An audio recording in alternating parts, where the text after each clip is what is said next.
Olá a todos, meu nome é Bernardo Cerdeira e eu sou colaborador do jornal Opinião Socialista e hoje nós vamos falar de Leon Trotsky. Há exatos 79 anos, em 21 de agosto de 1940, o revolucionário russo Leon Trotsky foi assassinado na cidade do México.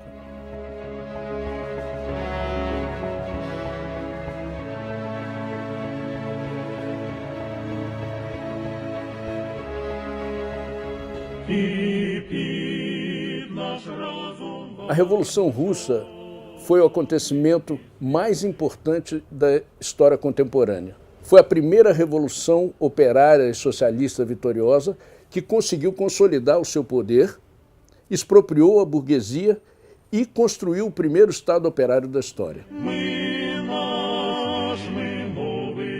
Mesmo a degeneração do Estado soviético pela ação do stalinismo e a restauração do capitalismo que se deu recentemente não apagam a enorme importância desse feito. Em janeiro de 1918, o governo soviético decretou a formação de um exército de operários e camponeses. E em abril, Trotsky foi nomeado comissário do povo para a guerra e começou a organizar o Exército Vermelho. As linhas gerais traçadas por Trotsky para a organização do Exército foram 4. A primeira era a instrução militar obrigatória para toda a população.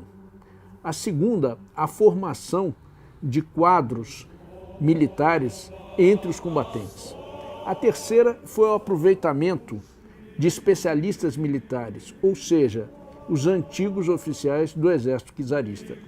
E por último, a criação da função de comissário político ou comissário de guerra, que eram, em geral, militantes do Partido Bolchevique. Mas por que essa preocupação do grande dirigente soviético com esse problema do modo de vida que aparentemente é mais simples que os grandes problemas da Revolução?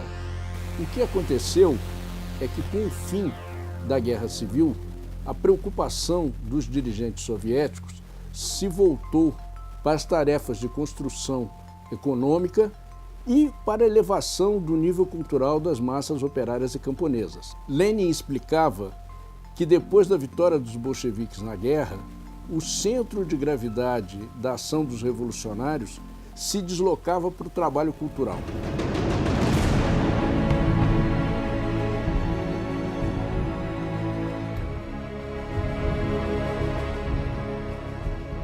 Depois da Guerra Civil, começam os primeiros sintomas da burocratização do Estado soviético. Isso vai resultar como produto no stalinismo, que sempre foi identificado pela burguesia mundial como sendo o produto inevitável da Revolução Russa.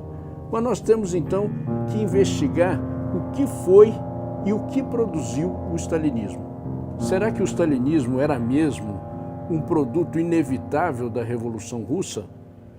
Trotsky foi quem melhor explicou esse fenômeno e também foi quem melhor lutou contra ele. Com a Revolução de Fevereiro de 1917, os soviets voltaram a se organizar e rapidamente incorporaram representações dos batalhões do Exército, tanto nas cidades como na frente de batalha.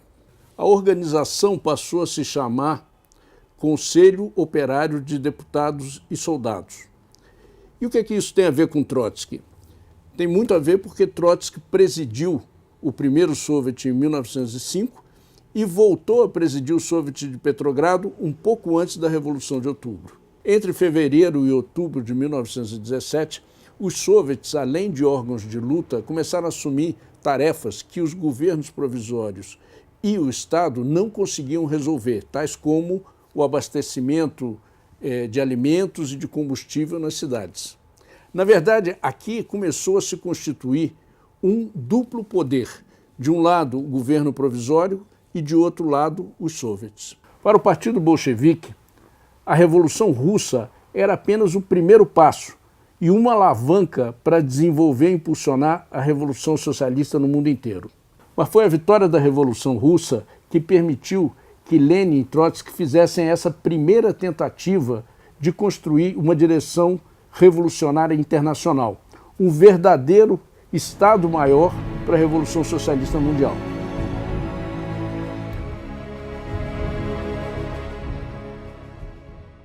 A concepção de Trotsky, entre todas, era a mais original e criativa, mas foi a que se comprovou acertada no final. Ele dizia que a revolução começaria como uma revolução democrático-burguesa, mas se transformaria em socialista sem uma solução de continuidade. Ele criticava a fórmula de Lenin de ditadura democrática do proletariado dos camponeses porque não dizia qual classe deveria dirigir esse governo. Mas foi Lenin o único dirigente que defendeu a necessidade de organizar um partido operário revolucionário centralizado para dirigir a classe operária na Revolução.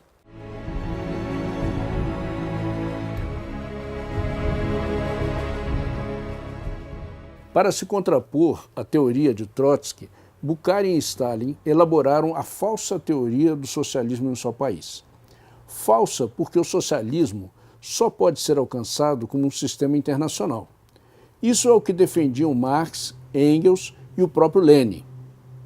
Seguindo a tradição marxista, Lenin e Trotsky acreditavam que se um Estado operário ficasse isolado, terminaria derrotado pelos países imperialistas, ou em uma guerra, ou restaurando o capitalismo pela pressão do mercado mundial.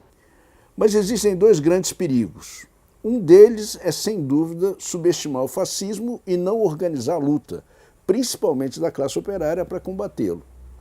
O outro perigo é identificar qualquer partido ou organização de ultradireita com discurso fascistoide como se fossem fascistas. São coisas diferentes. Mas, afinal, como Trotsky explicou o fenômeno do fascismo? Para ele, o fascismo nasce em circunstâncias especiais. Uma grande crise social e uma derrota do proletariado e do avanço da contra-revolução. Mas onde a burguesia não consegue derrotar definitivamente a classe operária por meios normais da democracia burguesa. E precisa se utilizar da pequena burguesia para isso. A situação na Alemanha em 1930 foi um exemplo disso. Espero que você tenha gostado desse especial com os melhores momentos da nossa série. Mas a série não acabou, ao contrário. No dia 20 de novembro, vamos ter um novo episódio, cujo tema será os processos de Moscou e a escola de falsificação do stalinismo.